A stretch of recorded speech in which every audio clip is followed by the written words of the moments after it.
Hello everyone, welcome to sweet memories. Upcoming రివ్యూలోకి వెళ్ళిపోదాం. జగదాత్రి కేదార్ దివ్యాంక బండారాన్ని నిజస్వరూపాన్ని బయట పెట్టాలి అని గట్టిగా ఫిక్స్ అయిపోయి కాల్ చేసి కౌశికి వదిన లంచం తీసుకున్న 10 crores ఆర్ఫనేజ్కి డొనేట్ చేసేస్తుంది అని చెప్పగానే ఒక్కసారిగా షాక్ అయిపోతుంది దివ్యాంక. నేను సంపాదించిన డబ్బు తెనలా ఇస్తుంది? ఇప్పుడే వెళ్ళి నా డబ్బులు నేను తెచ్చుకుంటాను. అసలే వేరే బిజినెస్ నుండి తీసుకొచ్చాను. ఇప్పుడు గనక ఆ బిజినెస్లో లేకపోతే వాళ్ళు నన్ను చంపేస్తారు అని దివ్యాంక పరుగున కౌశికి వాళ్ళ ఇంటికి బయలుదేరుతుంది. ఇంకా సురేష్ని కూడా వాళ్ళు పిలిపించేసరికి కేదార్ సురేష్ కూడా ఇంటికి వస్తాడు. కరెక్ట్గా కౌశికి అప్పుడే ఇంకా బ్యాగ్ తీసుకొని హాల్లోకి వస్తూ ఉంటే నిషిక అండ్ వైజయంతి ఒక్కసారిగా షాక్ అయిపోతారు.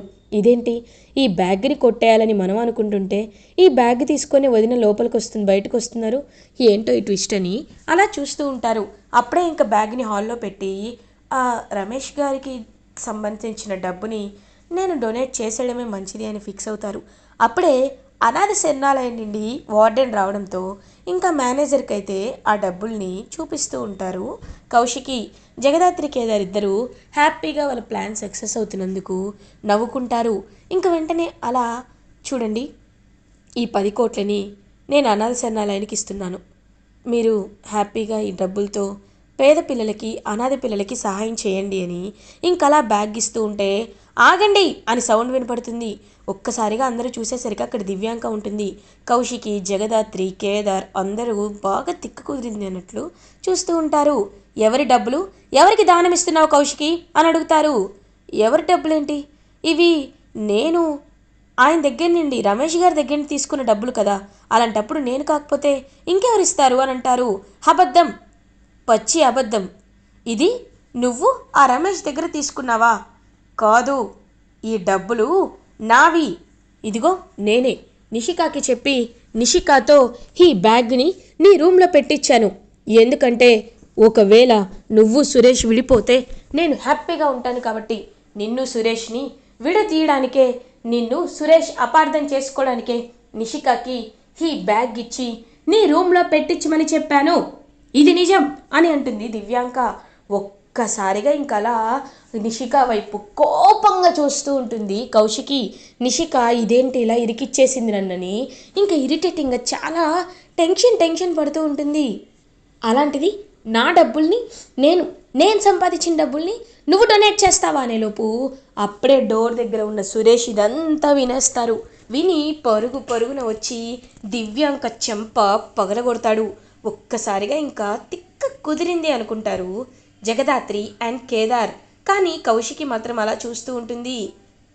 సురేష్ అన్నట్టు షటప్, జస్ట్ షటప్. ఎంత ధైర్యం నీకు, కౌశికిని నన్ను విడతీయడానికి ఇంత పాపానికి ఒడిగడతావా? నీలాంటి వాళ్ళు ఇక్కడ ఉండకూడదు, జైల్లో ఉండాలి, నిన్ను జైల్లో పెట్టిస్తాను, ఇప్పుడే పోలీసులకు ఫోన్ చేస్తాను అని ఇంకలా అనేసరికి సురేష్ వద్దు సురేష్ వద్దు, ఇప్పుడు నేను జైలుకి వెళ్ళలేను సురేష్, నా పరువు నా రెప్యుటేషన్ మొత్తం పోతుంది సురేష్ అని అంటుంది దివ్యాంక. చూడు, నువ్వు చేసిన తప్పుకి అన్నయ్య నిన్ను ఒక్క చెంప దెబ్బతో కొట్టి వదిలేశాడు, కానీ బయట ఏం చేస్తారో తెలుసా అని అంటుంది జగదాత్రి. అలా అనద్దు, మీరేం చేయమంటే చేస్తాను అనేసరికి వెళ్ళి కౌశికి కాళ్ళు పట్టుకో అని అంటారు సురేష్. ఒక్కసారిగా ఇంకా దివ్యాంక చూస్తూ ఉంటుంది. నిషిక ఏమో అలా చూస్తూ ఉంటుంది. నిషి, నువ్వు కూడా వదిన కాళ్ళు పట్టుకోవాలి అని అంటారు. నేనేం చేశానని లోపు నిషి అని గట్టిగా అరుస్తారు సుధాకర్. ఒక్కసారిగా ఇంకా నిషిక అలా చూస్తూ ఉంటుంది. బో ఏంది బో, ఏయ్ సిగ్గులేదా నీకు? చిన్నప్పటి నుండి కౌశికి ఎలాంటిదో నీకు తెలీదా? కౌశికి నా అన్న కూతురే, కానీ నాకు నా కన్న కూతురు కంటే ఎక్కువ.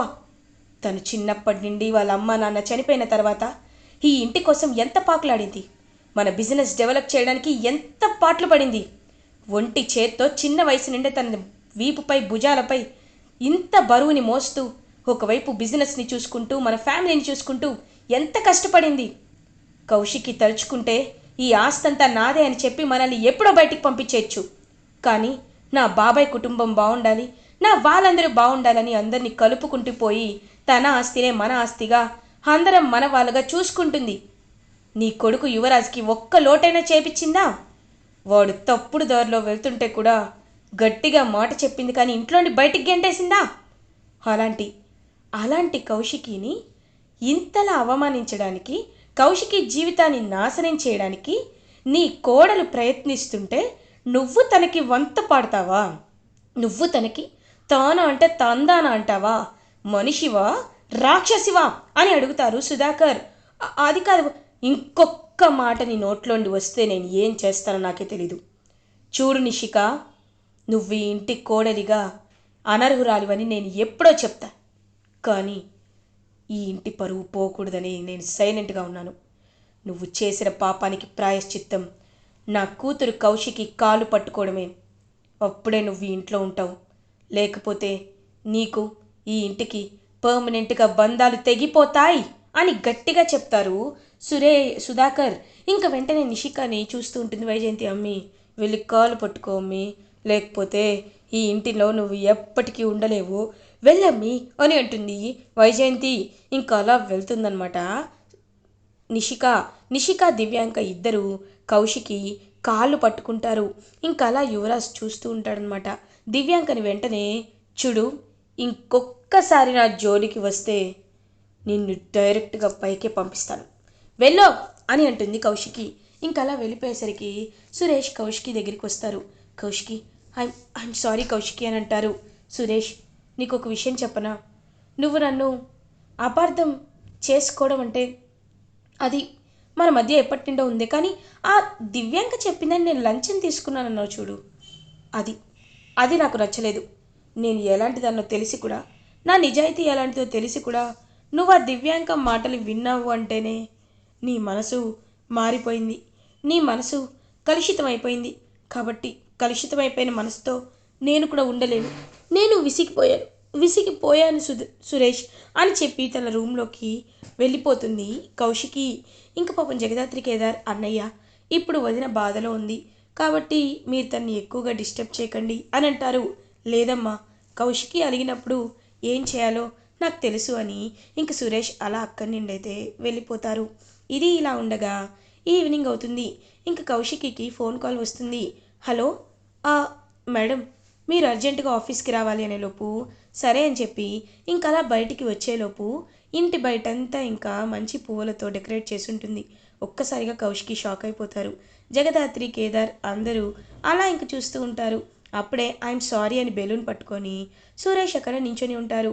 కీర్తి కూడా పాపం సురేష్ పక్కన నించొని నాన్నని క్షమించమ్మా అని అడుగుతుంది. కౌశికి అయినా సరే వెళ్ళిపోతూ ఉంటే కౌశికి, ఐఎమ్ సారీ కౌశికి అని కౌశికి ఫ్లవర్స్ బొకే అదంతా తీసుకొచ్చి ఇస్తూ ఉంటారు. ఇంకా జగదాత్రి, కేదార్ కూడా మా అన్నయ్యని క్షమించే వదినా అని బ్రతిమలాడుతూ ఉంటారు. కీర్తి పాప కూడా నాన్నని క్షమించమ్మా అని పాపం జస్ట్ సైగ చేస్తూ ఉంటుంది. ఇంకా అలా అందరూ కలిసి అడిగేసరికి సురేష్ని అలా చూస్తూ నవ్వుతుంది కౌశికి. నవ్వింది అంటే నన్ను క్షమించేసింది అని సురేష్ పాపం ఎంతో హ్యాపీగా ఫీల్ అవుతారు. సురేష్, కానీ ఇంకెప్పుడు నువ్వు నన్ను ఇలా అనుమానించకూడదు అని అంటారు కౌశికి. నా ప్రాణం ఉన్నంత వరకు నేను నిన్ను అనుమానించను, నిన్ను ఎప్పుడు తప్పుగా చూడను కౌశికి, మాటిస్తున్నాను అని సురేష్ కౌశికి మాటిస్తారు. ఇంకలా సురేష్ కౌశికి ఇద్దరు హ్యాపీగా ఉండడంతో సుధాకర్ అదంతా చూస్తూ హ్యాపీగా ఫీల్ అవుతారు. అప్పుడే ఇంకా కౌశికినేమో కేదార్, సురేష్నేమో యువరాజ్ ఇద్దరూ ఇంక కలిసి ఎత్తుకొని అలా డ్యాన్స్ చేస్తూ ఉంటే అదంతా చూస్తూ నా కుటుంబం ఎంత హ్యాపీగా ఉందో, వీళ్ళ నలుగురు ఇలానే ఉండాలి, ఎప్పటికీ కౌశికి హ్యాపీగా ఉండాలి, కేదార్, యువరాజ్ కూడా కలిసిపోవాలి అని పాపం కన్నీళ్లు పెట్టుకుంటూ ఆనంద బాష్పాలు వస్తూ ఉంటాయి సుధాకర్కి. ఇది ఇలా ఉండగా నెక్స్ట్ డే మార్నింగ్ అవుతుంది. జగదాత్రి, కేదార్ జేడీకేడీగా మారి ఇంక మొత్తం సీసీటీవీ అంతా గమనిస్తూ ఉంటారు. మీనన్ ఎక్కడైనా దొరుకుతాడా అని. బట్ మీనన్ ఎక్కడ ఇంకా పుల్లయ్యలాగే నటిస్తూ ఉంటాడు కానీ మీనన్లా నటించడనమాట. అప్పుడే కరెక్ట్గా దాత్రి, ఏం ఆలోచిస్తున్నావు అని అడుగుతారు. నాకు ఒక ఐడియా వచ్చింది కేడి. ఇప్పుడు మనం యాషెస్ అంటే చనిపోయిన తర్వాత బూడిద ఉంటుంది కదా, దాన్ని ఎప్పుడు స్టోర్ చేస్తాం కదా, ఇప్పుడు ఆ బూడిదలో ఉన్న డిఎన్ఏ అండ్ ఇప్పుడున్న పుల్లయ్య డిఎన్ఏ రెండు వేరు వేరు అని చెప్పొచ్చు కదా అని అంటారు. కానీ మీననే అని ఎలా మనం నిరూపించాలి అని ఆలోచిస్తుంటే అప్పుడే కరెక్ట్గా డ్రాగన్కి కాల్ చేస్తారు. హలో డ్రాగన్, నేను చెప్పినట్టు చెయ్యి అని అంటారు.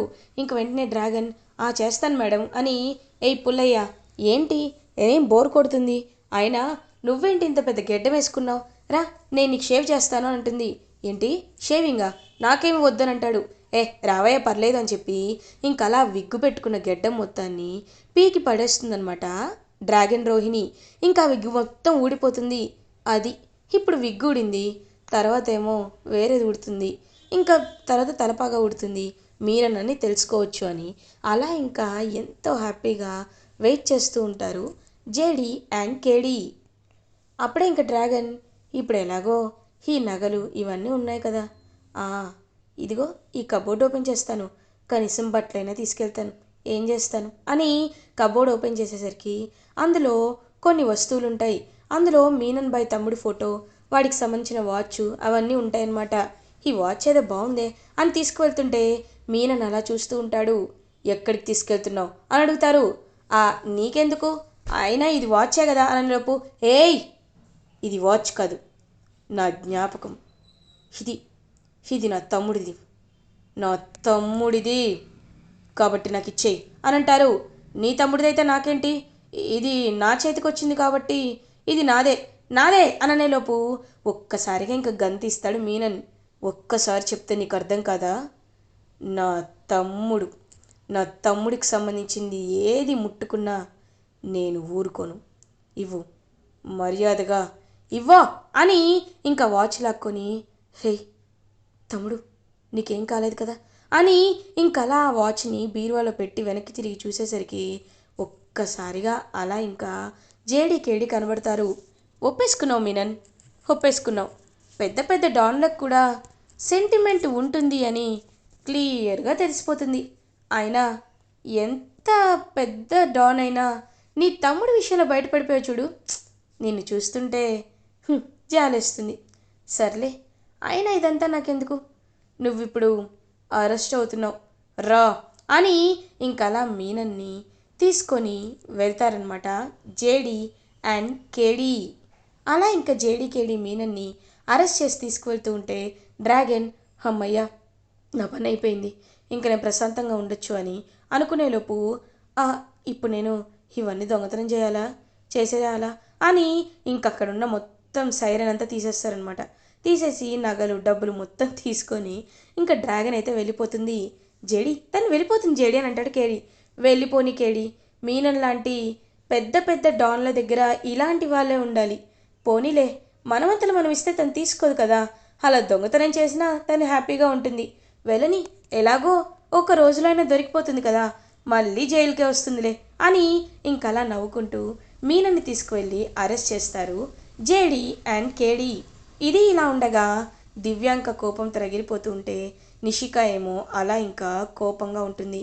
అప్పుడే నిషిక, ఇప్పుడు నేనేం చేయాలి, నాకు చాలా తలనొప్పిగా ఉంది, అత్తయ్య కాఫీ ఇవ్వండి అని అంటారు. ఏమ్మా నీ కాఫీ నువ్వు చేసుకోలేవా అని అంటారు సుధాకర్. అది కాదు మావయ్య అని అంటుంది. వద్దు, ఇంకేం మాట్లాడొద్దు, ఎప్పుడు జగదాత్రినే ఈ ఇంట్లో పనులన్నీ చేయాలి, జగదాత్రి అది ఇవ్వు, జగదాత్రి ఇది ఇవ్వు అంటారు.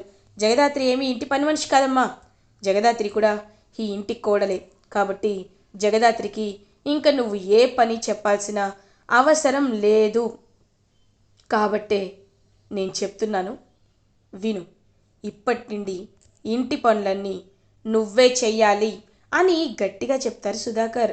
బో అని అంటుంది. ఏయ్ నువ్వు మాట్లాడద్దు, నేను చెప్పింది జరగాలి, ఇకపై ఇంట్లో పనులన్నీ నువ్వే చేయాలి అని గట్టిగా చెప్పి ఇంకా జగదాత్రి చేసే ఇంటి పనులన్నీ బాధ్యతల్ని తనకి లైక్ నిషికాకి అప్పచెప్తారు సుధాకర్. నిషిక ఇంకా ఇంట్లో పనులన్నీ చేస్తూ చాలా బాధపడుతూ ఉంటుంది. ఇలా ఎపిసోడ్ ఎండ్ అవుతుంది. ఫర్దర్ ఎపిసోడ్ రివ్యూస్ ముందుగా మీకు కావాలి అనుకుంటే మా ఛానల్ని సబ్స్క్రైబ్ చేసుకోండి. Thanks for watching.